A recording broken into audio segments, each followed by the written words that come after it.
Go. Yay! Hello again. Hi guys, it's so good to see you again. Big hugs again. Hug. Come on in. Miss Tania has another great story. Yeah, come on over to the rug with me. Let's come over here and we'll sing a song. Or not sing a song, we're going to read a book. But everybody have a seat. Have a seat. Have a seat. Everybody have a seat. Right on the floor.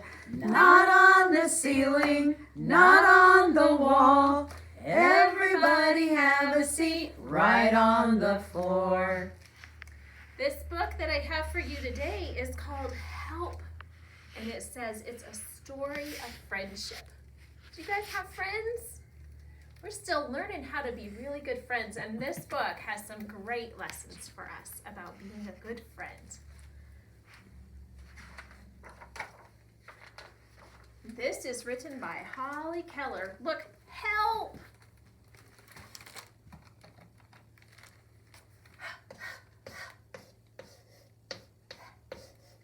Help! What letter is that, you guys? Do you remember? The letter H.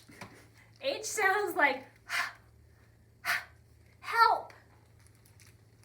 This one is written sideways. Look at that. I have to turn the book. Help. Help. And this right here, this is an exclamation point. When you see an exclamation point, that means that you say it with a lot of feeling, like help. So the name of this book is not just help, it's help. All right, here we go.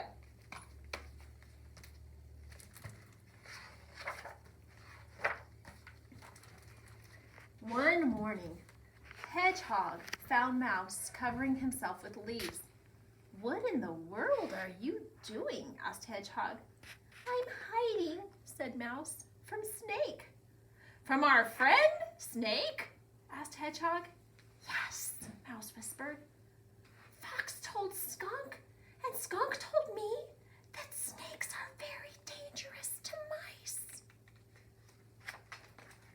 "That's silly gossip," said Hedgehog. "You know Snake would never hurt you. Come on, we can walk together and you'll be perfectly safe." Mouse hesitated. "I insist," said Hedgehog. So Mouse went along. Hedgehog talked about little things, but Mouse wasn't paying attention. He was still worrying about Snake. He looked around nervously. He looked everywhere but at his feet. Uh-oh, what's happening?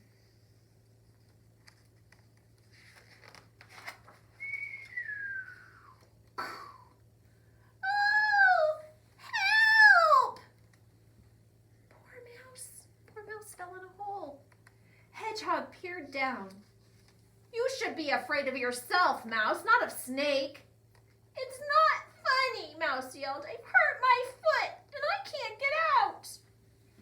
"Are you sure?" Hedgehog shouted. "Yes," Mouse yelled. "Stay calm," said Hedgehog. "I'll get help." Just then, Squirrel walked by.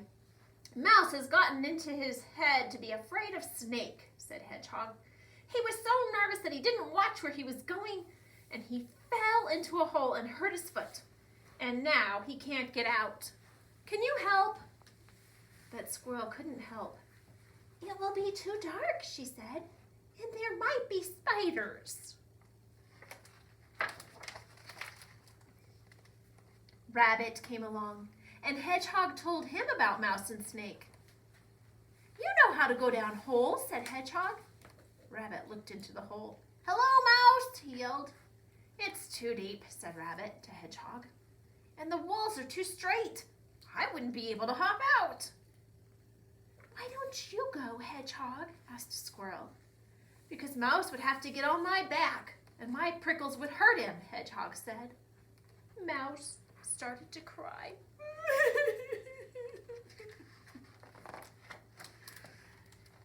Wishy, wishy, wishy.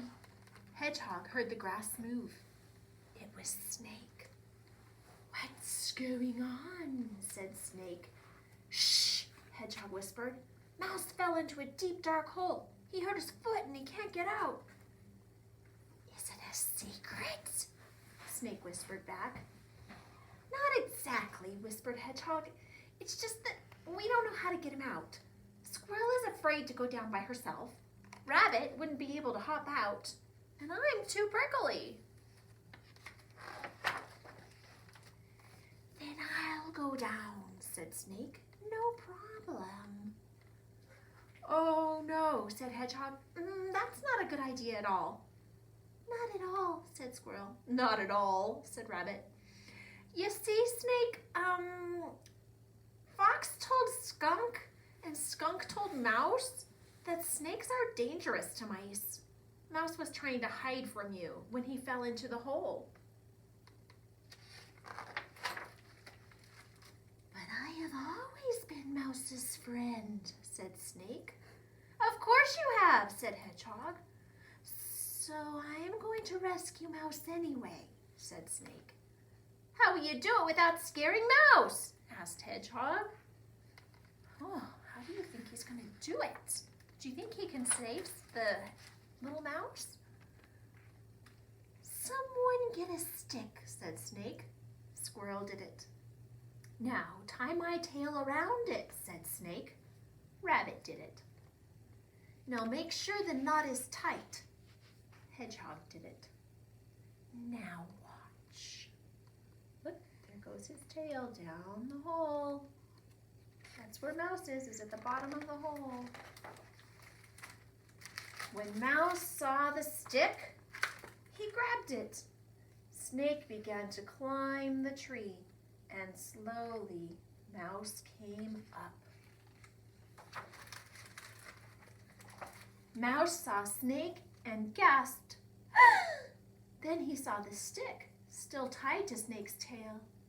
Snake saved you, said Hedgehog. He did, said Squirrel. He rescued you, said Rabbit. Because I would never hurt you, Snake said. Mouse turned a deep shade of pink. I'm very sorry, he said. Why do you think Mouse turned pink? Sometimes when we're embarrassed, like we did something that doesn't make sense, then we turn pink.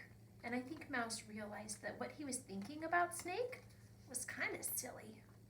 And that's why he was pink. He was kind of embarrassed that he thought not very nice things about his friend. Snake and Squirrel and Hedgehog and Rabbit helped Mouse hobble home. They bandaged Mouse's foot and he laid down to rest. Several mornings later, Hedgehog was taking his walk and along came Mouse. He was holding a bouquet of flowers. Where are you going? Asked Hedgehog. I'm going to say thank you to Snake, said Mouse, and to give him some flowers that I picked. And Snake was very pleased to have them. That's the end of the story. But you know what I love about this story? Is at the very end, even though Mouse had thought some really unkind things about Snake that could have made it hard for them to be friends, that Snake knew he still cared about Mouse. And instead of getting mad and angry and ruining their friendship, he showed love to Mouse anyway. And then their friendship was stronger. That's something good that we can work on, is showing love to other people. That's one really great way to be a friend.